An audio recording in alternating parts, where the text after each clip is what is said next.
Welcome, everybody. Thanks for joining us.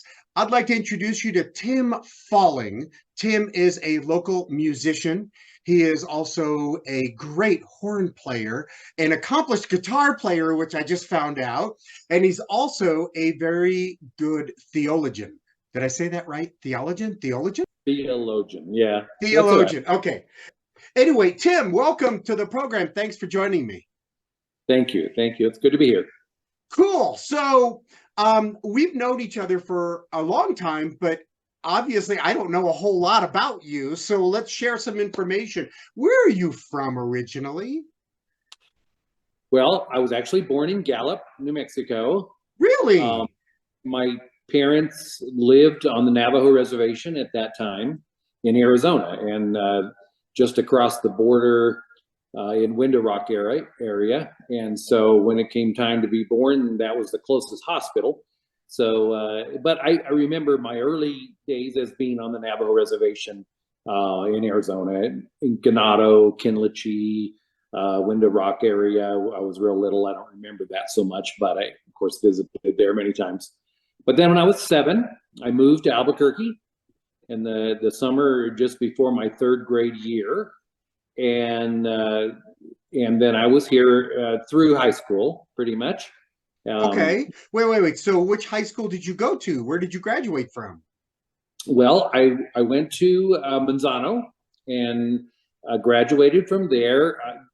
At one point during my junior year, I went on a temporary appointment with my dad to the Washington, D.C. area. So I actually did attend school in Falls Church, Virginia for 1 semester during my junior year, but came back to Albuquerque and graduated actually mid-year, my senior year from Manzano.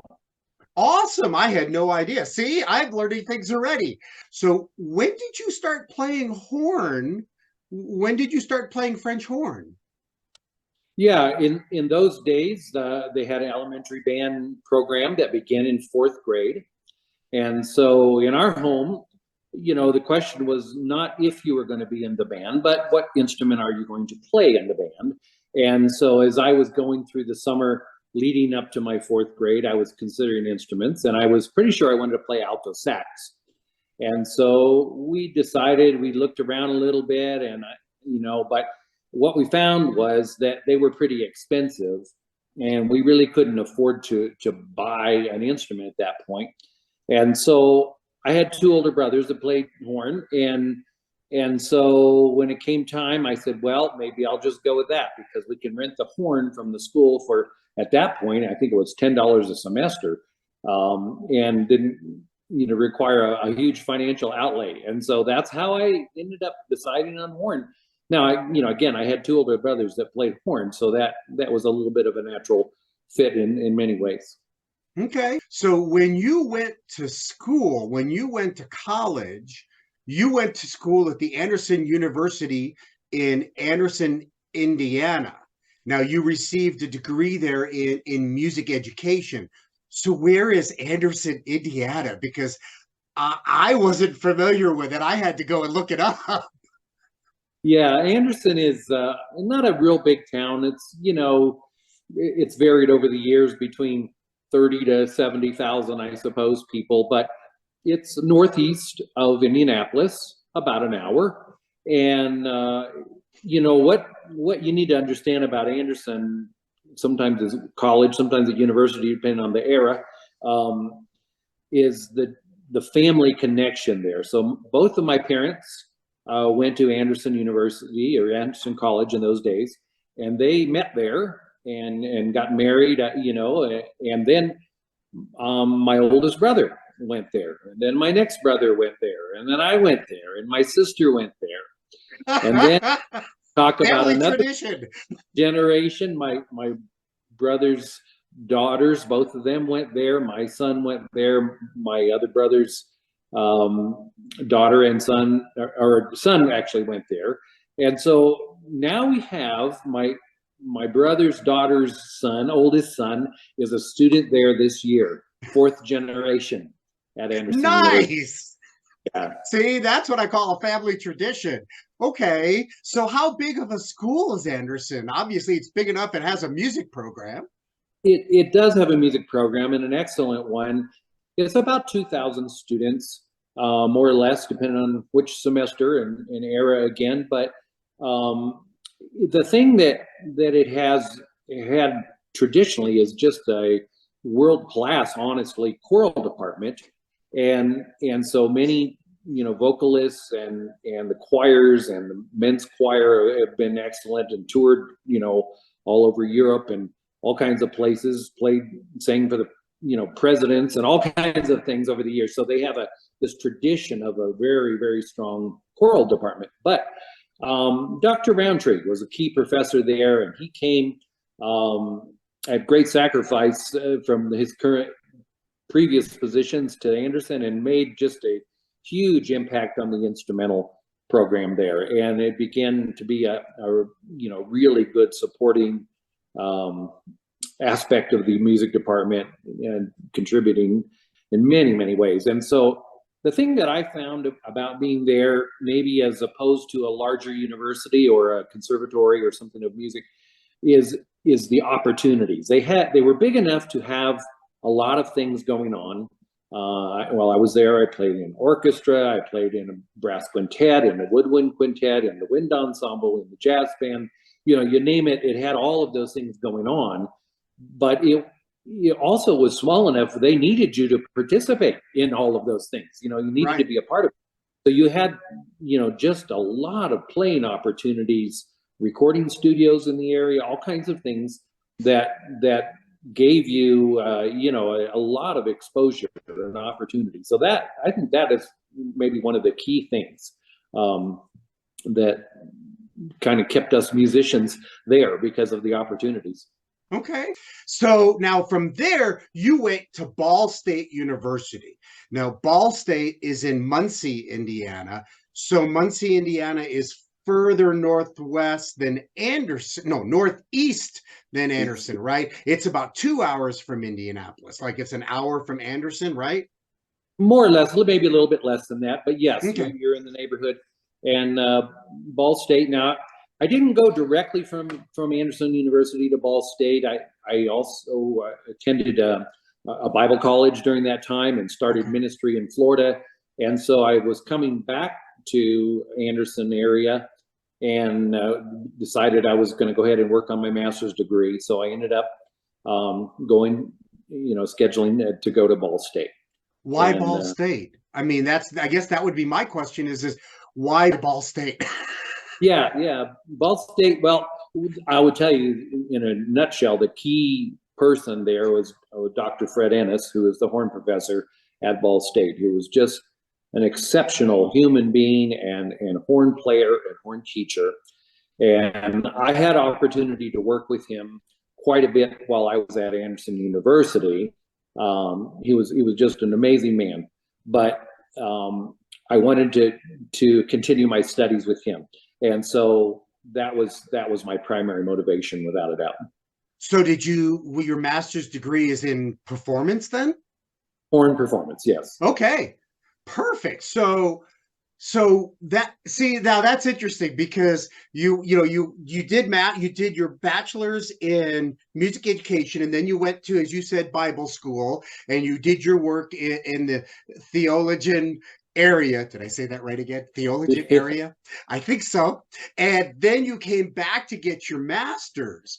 Now, you are also a master brass repairman. Now, I know there's probably some timeline I'm missing here, but you are a master brass repairman, and you went to school, and I want to make sure I get this right. You went to school at Colorado Institute of Musical Instrument Technology, which is located in Castle Rock, Colorado. And now Castle Rock, if anybody doesn't know, is south of Denver. It's north of Colorado Springs. It's about 30 minutes south of Denver. You have to go through it if you're going on I-25 going to Denver. So what brought you to Castle Rock to study instrument repair? I mean, you went from music education to Bible school to horn performance and now into instrument repair. How did that come about? Yes. So I was in Pennsylvania prior to that, and And I got married and moved to the Albuquerque area because my wife at that point was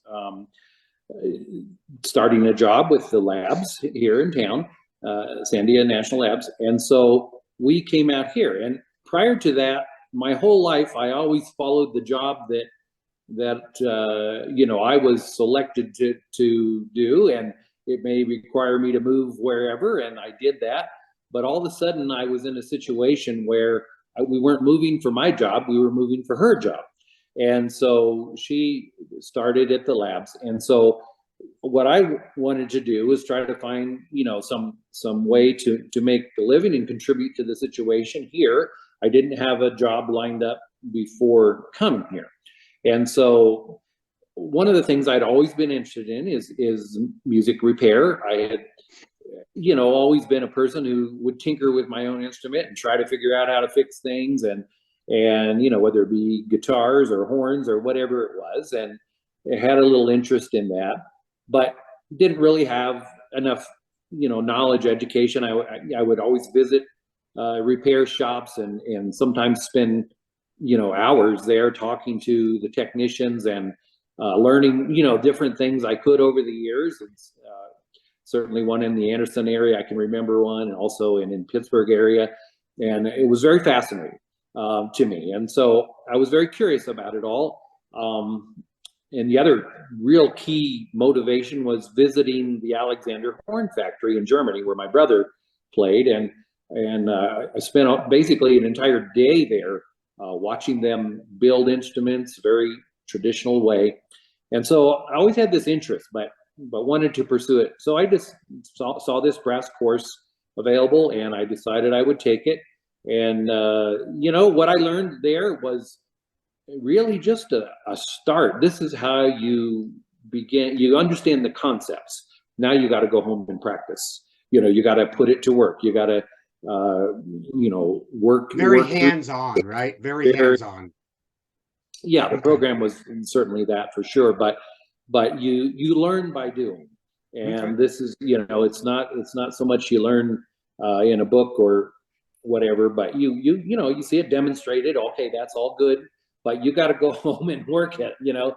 And so that's what I began to do, and it was great. What I did at first, and you know, is just real simple idea, but I just would buy old instruments that I would find, a lot of them maybe at a garage sale or a flea market or whatever, and particularly off of eBay these days. And you know, if it was looking too good, I wouldn't buy it. I was looking for the ones that were kind of dented up and banged up and needed help, and I would buy that instrument, and you know, usually didn't pay all that much for it. And then I had something to work on that I knew wasn't going to hurt anybody's instrument or cause any troubles. And so I could just take my time and learn the trade, you know, by working one little thing at a time. So how long was that program that you enrolled in? How was it? A semester, 2 semesters? No, really much. It was really just it started out as a week intensive, where you know, you're just there day and night for an entire week, and then you kind of go home from there, and we'll call it in the apprentice category, but you know, you start working on things, and you have access to the professor in terms of, you know, here's what I'm working on, here's what I'm doing, here's where I'm struggling, you know, and you begin to work. And so he was available to you for another couple years, really, a good year as needed. You know, if you were doing fine, you're doing fine. But anytime you ran into something, then, you know, he would either answer an email or get on a video with you or whatever it was, and you began to work through the problem. And so, you know, that's kind of how that worked. Okay, so now you've answered my next question, why you came to Albuquerque. When did you guys get here then? Yeah, it was about 11 and a half years ago now when I moved back to the Albuquerque area. And so, you know, that's right when I began the brass repair part of what I do. Okay, so about 2011 is when you guys actually moved back, right? That's right. Okay. Yeah. Interesting. So now you own a repair shop called East Mountain Music, which, I mean, I've been to your repair shop. It's in your garage. I get it. Well, somewhat in your garage, Yeah, but it's still a brass repair shop. Um, and it's in Harris, where you specialize, of course, in brass repair. So do you, I mean, I know I promote the heck out of you. Anytime someone asks, who's a repairman you can recommend, I always recommend you. So how is that going nowadays? Are you getting a lot of clients? Do you do a lot of stuff out of state, or is it all local? Tell me some more about the how things are going with that. yeah, almost all my business is local, and it comes from, just like people like yourself. Most of the time, it's a recommendation that from somebody else that I have worked with, and they say, so and so gave me your number, and I need this done, and so that is virtually all my business. I don't do much advertising. If I wanted to have a lot more business, I would certainly need to, but at this point, with all of the other irons in the fire, I have about enough work to keep me busy, and when I run out of instruments from time to time, a little break is not a bad thing. But mostly they keep trickling in. Right. They just every week or so, there's somebody that calls and say, I need this done or I need this done, and so I just try to handle it and get it back to them, and on we go. So Okay. it stays busy enough. But I have a lot of other things going. Right. Well, and we'll talk about some of that here in a few minutes.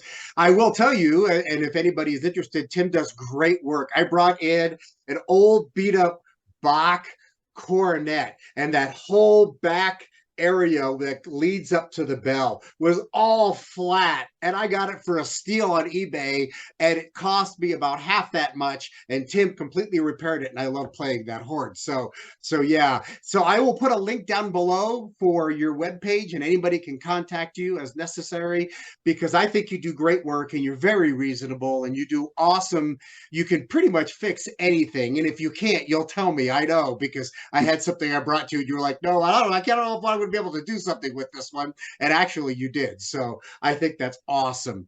So let's talk about some of the other irons in the fire, so to speak. You are a pastor by trade.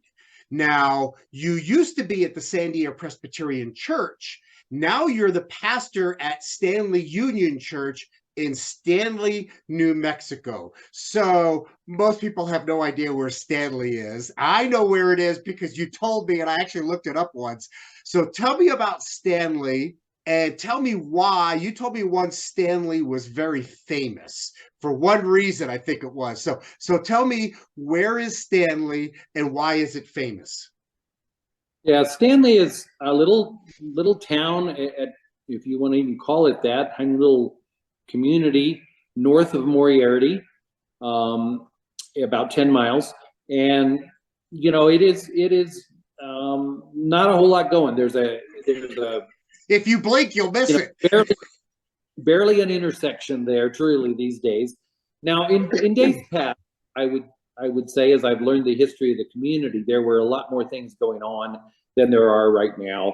There used to be a school there. There was a post office there. There was a little general store. There was a place where the train came through and stopped. And, there was some things going on back in the day, but most of that is closed up and not part of the deal anymore. So most of the people there's a few people who live right in that little area, and many people in the area are ranchers, or have the little bit larger properties out on the prairie, is really what it is. It's out prairie land.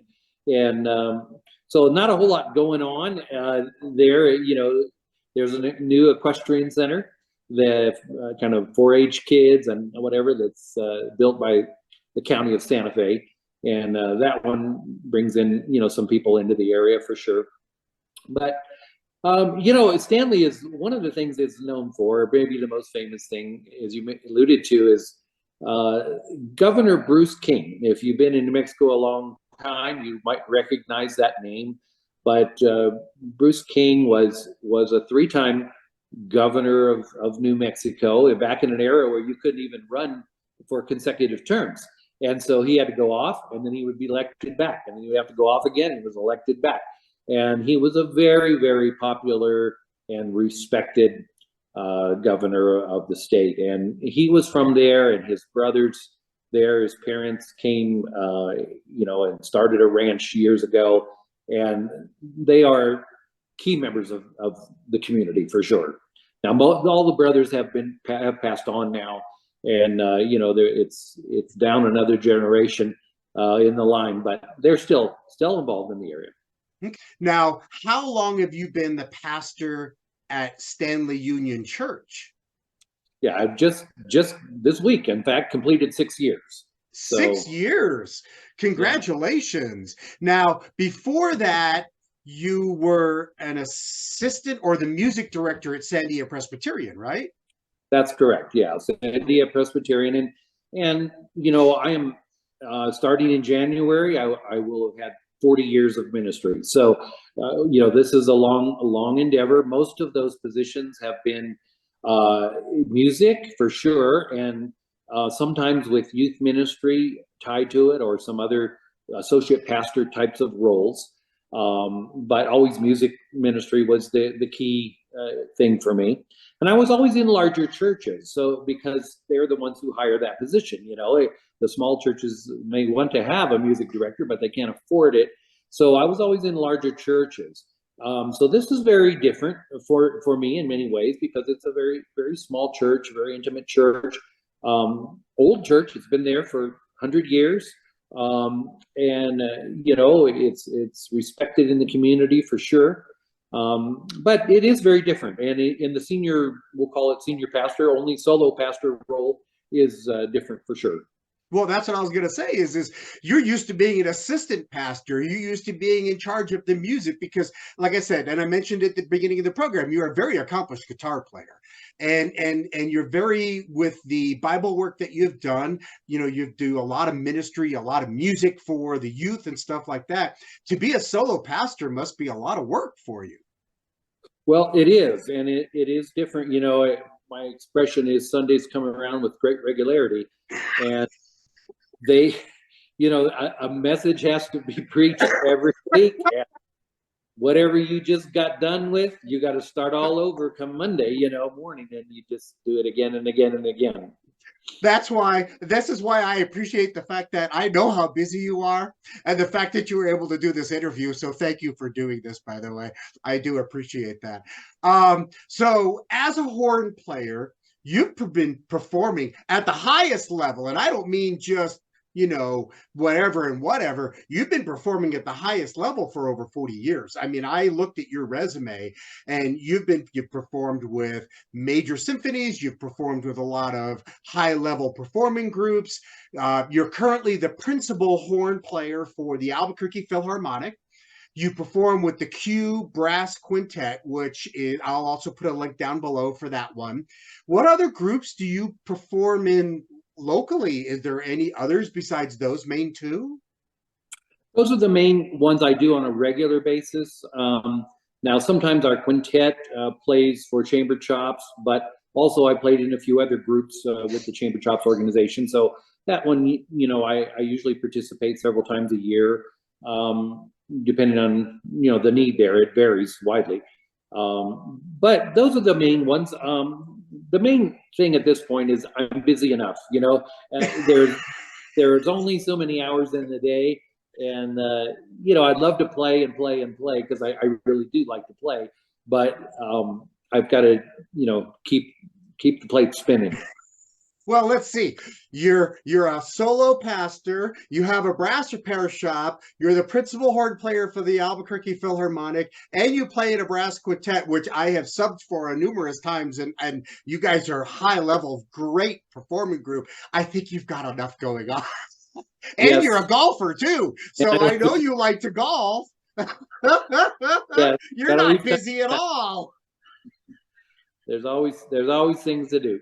Absolutely. So now I want to talk about, in your Q Brass Quintet, you recently wrote an original brass quintet suite called Las Montañas. Did I say that right? Las Montañas? Yes. Okay. Yeah. So and I was there for the premiere of it when you guys played in the spring. It's absolutely gorgeous. So tell me more about that. What was your, because it's a five movement suite, and it's named after every one of the mountains that you can find in New Mexico. So tell me some more about that. Well, the idea for that piece is actually been rolling around in my mind for years and years. I wanted to write something. The mountains here in New Mexico were always a great source of inspiration and fun for me as a kid growing up here. And, you know, we took family vacations in the mountains, and I would love to ride motorcycles and, you know, visit there and hike there and just be in the mountains. And I just many good things are associated when I think about the mountains of New Mexico. And so I had this idea of wanting to write a piece with that, but you know, time is always the challenge, and finding a window to work on it. But actually, what inspired it as much as anything is getting my iPad, ironically enough. And there was a program that was available called Symphony Pro that allowed me to notate on the iPad, and using the iPencil or, you know, very other methods. But the thing that, you know, I've used computer programs for music many times, but the thing that was just the convenience of it. You know, the iPad is relatively small and portable, and you can sit on the couch and work with it, or you can take it to the piano, or you can sit down at a desk real easily. And so it just kind of like, oh, what can I do with this toy that I got for Christmas, an iPad? And that became one of the things. And so I began to start to put pen and paper to this idea that had been rolling around for years in my head. And so then I just wanted to kind of capture it. So I went through, you know, some of the mountains, and you know, it's interesting to think about how does a mountain translate to music. But there were some ideas, and so, you know, one of the things, the first movement is Sandia, and the thing that I always remembered about the Sandia was hiking the La Luz Trail. You know, it was one of those kind of rites of passage, I will just say, for people in the area. If you're a hiker, it's like, oh, I hiked the trail, get to the top, and you know, you want to do that at some point in your life. And so I remember doing that many times as a family, with my family or friends, or you know, whatever.